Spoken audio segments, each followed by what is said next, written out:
नमस्कार, आप देख रहे हैं न्यूज 4.0। साथ में आपके शिखा ठाकुर, मेरे साथ मौजूद हैं पूजा, रंजना और आयुष। प्रधानमंत्री नरेंद्र मोदी ने राष्ट्रीय अंतरिक्ष दिवस पर वर्चुअल कार्यक्रम में शिरकत किया। उन्होंने वैज्ञानिकों की जमकर सराहना करते हुए कहा है कि भारत और इसके वैज्ञानिकों के लिए अंतरिक्ष क्षेत्र में नई उपलब्धियां हासिल करना अब आदत बन गई है। उन्होंने चंद्रयान 3 की सफलता के बाद बात करते हुए बताया कि भारत ने चंद्रमा के दक्षिणी ध्रुव पर पहुंचकर इतिहास रचा, जो कि दुनिया में पहली बार हुआ है।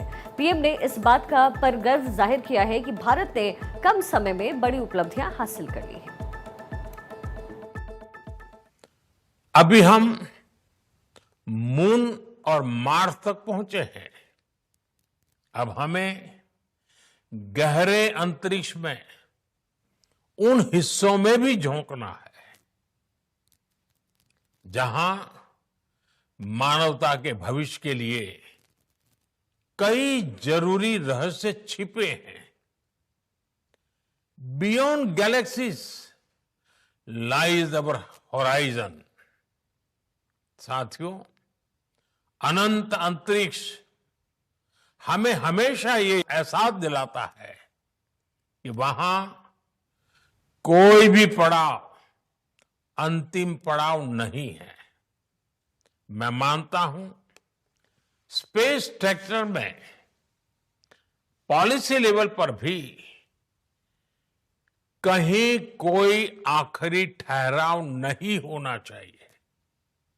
और इसलिए मैंने लाल किले से कहा था, हमारा रास्ता रिफॉर्म, परफॉर्म और ट्रांसफॉर्म का रास्ता है। इसलिए बीते 11 वर्षों में देश ने स्पेस सेक्टर में एक के बाद एक लगातार बड़े रिफॉर्म्स किए हैं। प्रधानमंत्री ने एक्सियम 4 मिशन की तारीफ की, जिसमें ग्रुप कैप्टन शुभांशु शुक्ला ने अंतर्राष्ट्रीय अंतरिक्ष स्टेशन पर तिरंगा फहराकर देश का नाम रोशन किया। उन्होंने कहा कि ये हर भारतीय के लिए गर्व का पल है। पीएम ने युवाओं से अंतरिक्ष क्षेत्र में रुचि लेने और एस्ट्रोनॉट पूल से जुड़ने की अपील भी की, ताकि वे भी देश के लिए बड़े सपने देख सकें।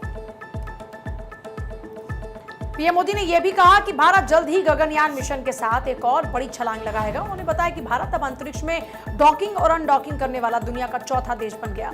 यह उपलब्धि भारत के वैज्ञानिकों की मेहनत और देश की प्रगति का ही प्रतीक है।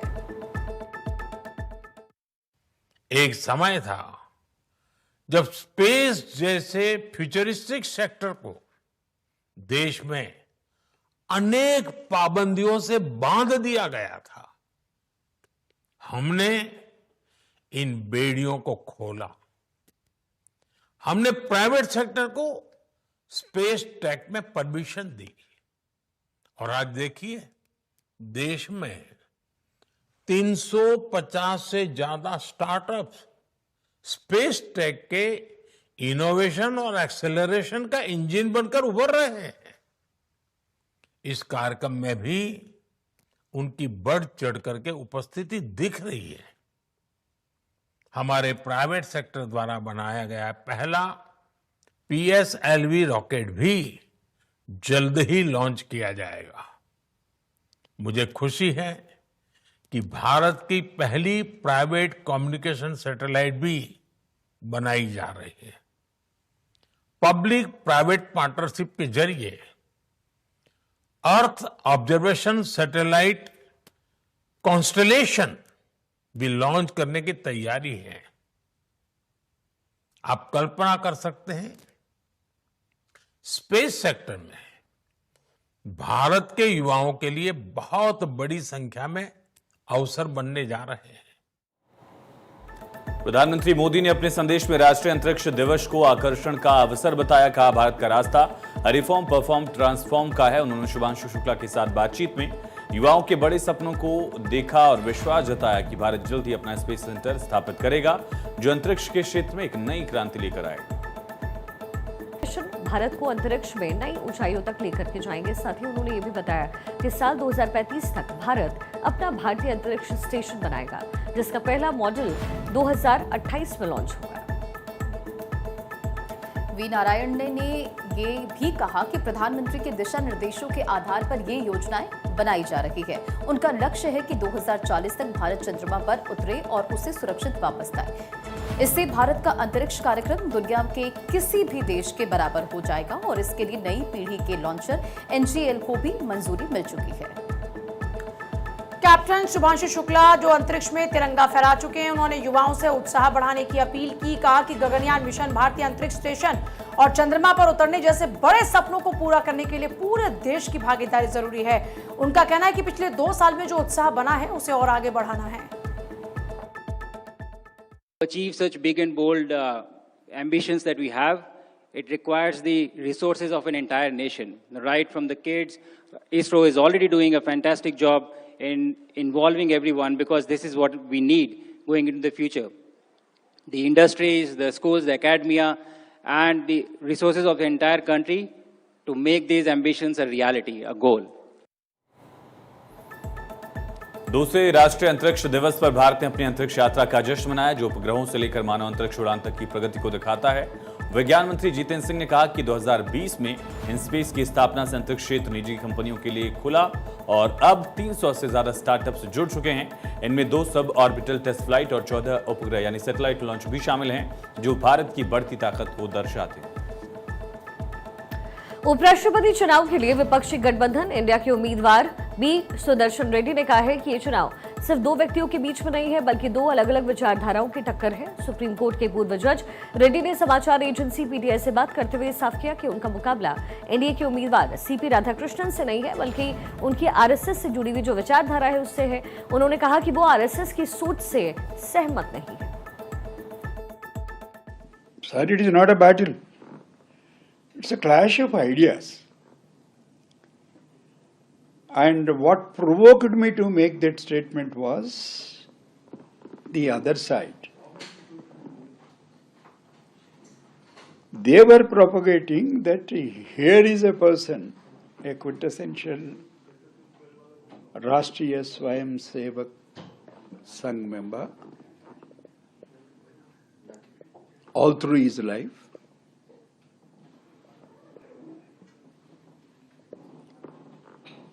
And I beg to differ with that ideology, not with the Honorable Gentleman Sri Radhakrishnan ji. There is nothing personal in between me and him. We have never met each other also, incidentally nowhere. Therefore, I wanted it to be a decent contest, not between individuals, but between 2 different, what you call, ideology or process of thinking and the idea about the country, idea about the constitution. That's why I said it's an ideological. Sudarshan Reddy ने इस बात पर जोर दिया कि ये कोई व्यक्तिगत लड़ाई नहीं है। उन्होंने बताया कि वो और राधा कृष्णन कभी मिले भी नहीं हैं, इसलिए उनके बीच कोई निजी विवाद नहीं है। रेड्डी चाहते हैं कि ये चुनाव सभ्य तरीके से हो, जिसमें विचारधाराओं का टकराव हो, न कि व्यक्तियों का। उन्होंने कहा कि दूसरा पक्ष राधा कृष्णन को RSS का समर्पित सदस्य बताकर प्रचार कर रहा है, लेकिन वह इस विचारधारा को स्वीकार नहीं करते।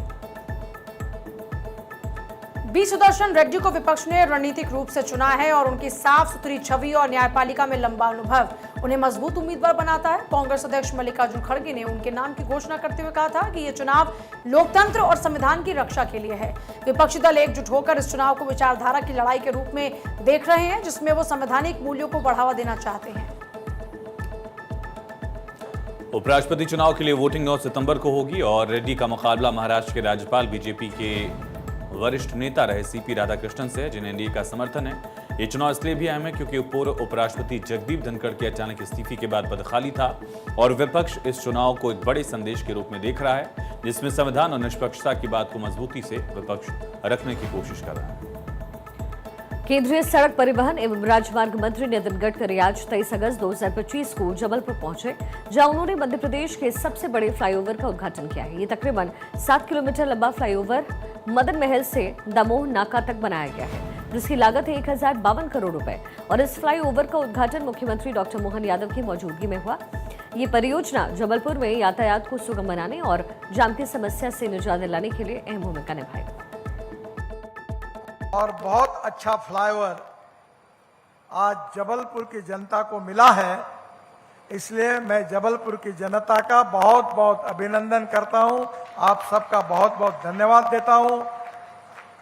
राकेश सिंह जी को, सांसद दुबे जी को और जबलपुर के सभी विधायकगण और मंत्रीगण यहाँ उपस्थित हैं, उनके सबके जो मिले जुले प्रयासों का जो आग्रह था, उसके कारण यह सपना पूरा हुआ है, इसलिए उनको भी बहुत बहुत बधाई देता हूं। जबलपुर के इस फ्लाईओवर की खासियत इसका आधुनिक डिजाइन है, जिसमें रेल मार्ग के ऊपर 192 मीटर लंबा single span cable stay bridge और 3 बो स्ट्रिंग ब्रिज शामिल हैं। ये सभी पुल स्टील से बने हैं और तकनीकी रूप से भी उन्नत है। पहले मदन महल से दमोह नाका तक की दूरी तय करने में 40 से 50 मिनट लगते थे, लेकिन अब ये सफर मात्र 6 से 8 मिनट में पूरा होगा। इससे समय और ईंधन की बचत होगी, साथ ही शहर में प्रदूषण का स्तर भी कम होगा। पर्यावरण का ध्यान रखते हुए फ्लाईओवर के नीचे 50,000 पौधे लगाए गए हैं, जो शहर को हरा भरा बनाने और प्रदूषण नियंत्रण में मदद करेंगे। इसके अलावा नागरिकों की सुविधा के लिए फ्लाईओवर के नीचे बास्केटबॉल कोर्ट, ओपन जिम, बच्चों के लिए पार्क भी बनाए गए हैं। 10 जगहों पर दिशा सूचक बोर्ड लगाए गए, जिससे आवागमन और आसान होगा। यह परियोजना न केवल यातायात सुविधा देगी, बल्कि सामुदायिक गतिविधियों का भी केंद्र बनेगी। फ्लाईओवर से जबलपुर में व्यापारिक गतिविधियों को बढ़ावा मिलेगा, क्योंकि भारी वाहनों के लिए वैकल्पिक रास्ता मिलने के चलते शहर के भीतर ट्रैफिक का दबाव कम होगा।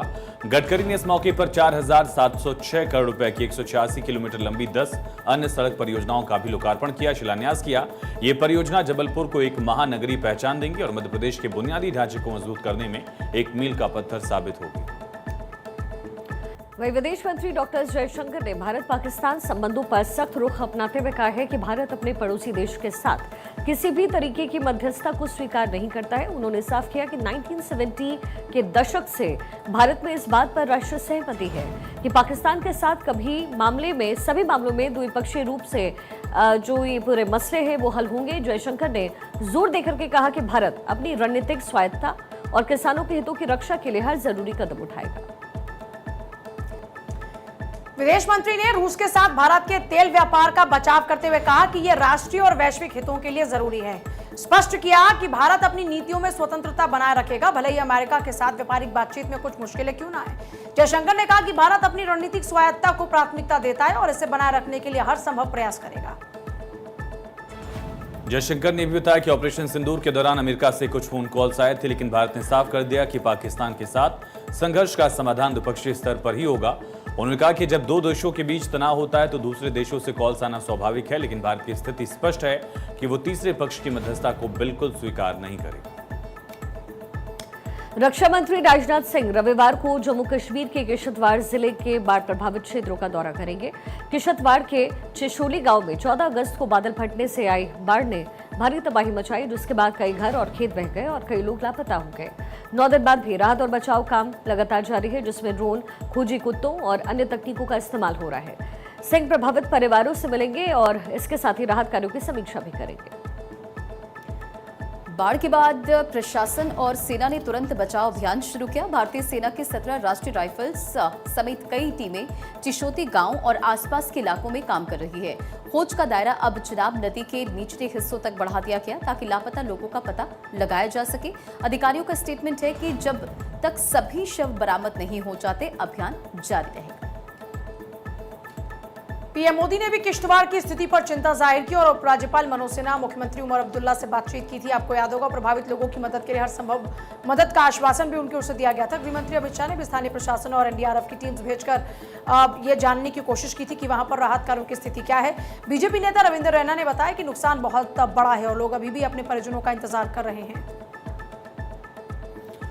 रक्षा मंत्री का दौरा ऐसे समय में हो रहा है जब किश्तवाड़ में मचैल माता यात्रा के लिए बड़ी संख्या में तीर्थयात्री मौजूद थे, जो 25 जुलाई से 5 सितंबर तक चलती है। राजनाथ सिंह का दौरा प्रभावित लोगों को राहत देने और स्थिति का जायजा लेने के लिए अहम माना जा रहा है। उनके साथ स्थानीय प्रशासन, सैन्य अधिकारी भी मौजूद रहेंगे, ताकि राहत कार्यों को और तेज किया जाए।